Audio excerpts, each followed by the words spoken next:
সুনামগঞ্জ ৫ আসনে আগামী জাতীয় সংসদ নির্বাচনে অংশ নেওয়ার ঘোষণা দিয়েছেন জাবা মেডিকেল সেন্টার হাসপাতালের চেয়ারম্যান ও বিশিষ্ট রাজনীতিবিদ আলহাজ মোহাম্মদ জাহাঙ্গীর আলম। শুক্রবার দোয়ারাবাজার উপজেলার বিভিন্ন এলাকায় দিনব্যাপী গণসংযোগ করেন তিনি। বিস্তারিত থাকছে আবু বকরের তথ্যচিত্রে। বিকেলে বাংলা বাজারে গণমাধ্যম কর্মীদের সঙ্গে মতবিনিময়কালে জাহাঙ্গীর আলম বলেন, আমি কোনো ঘাত প্রতিঘাতে বিশ্বাসী নই।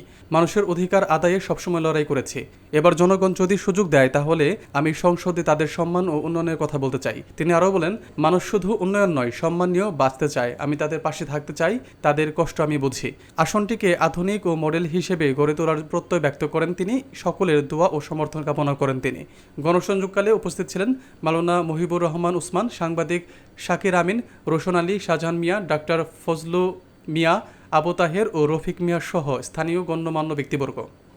মানুষের অসুবিধার কথা আমি জানি। রাস্তাঘাটের অবস্থা খুবই খারাপ, হসপিটালের অবস্থা খুবই নাজুক এবং বেকারত্ব জর্জরিত এই ছাত্র দ্বারার মানুষ।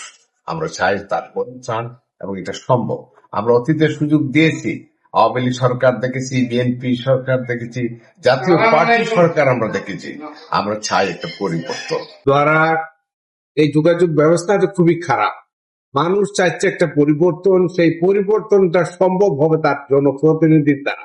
মানুষ চাইছে একটা পরিবর্তন এবং মানুষ খুঁজছে তার প্রতিনিধি। আমি মনে করি আমি একজন সময় উপযোগী একজন ব্যক্তি এই স্নাতক দ্বারার জন্য। আমার দ্বারা সম্ভব হবে। মানুষ অতীতের অভিজ্ঞতা থেকে মানুষ উপলব্ধি করতে পারছে, যাহা বলে বাস্তবে পরিণত করে না। তাই থেকে মানুষের একটা তিক্ত অভিজ্ঞতা হয়ে গেছে। আমি বলছি যেটা আমি দায়িত্বটা আমানত হিসাবে নিব। ব্যক্তিগত উদ্যোগে যতটুকু সম্ভব আমি করছি, করে যাচ্ছি, করব। সামাজিক ভাবে আমাকে একটু দায়িত্ব দেন।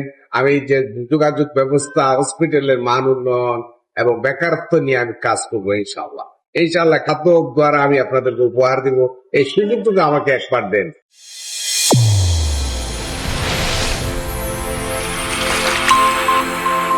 চ্যানেল A1 হৃদয়ের স্পন্দন।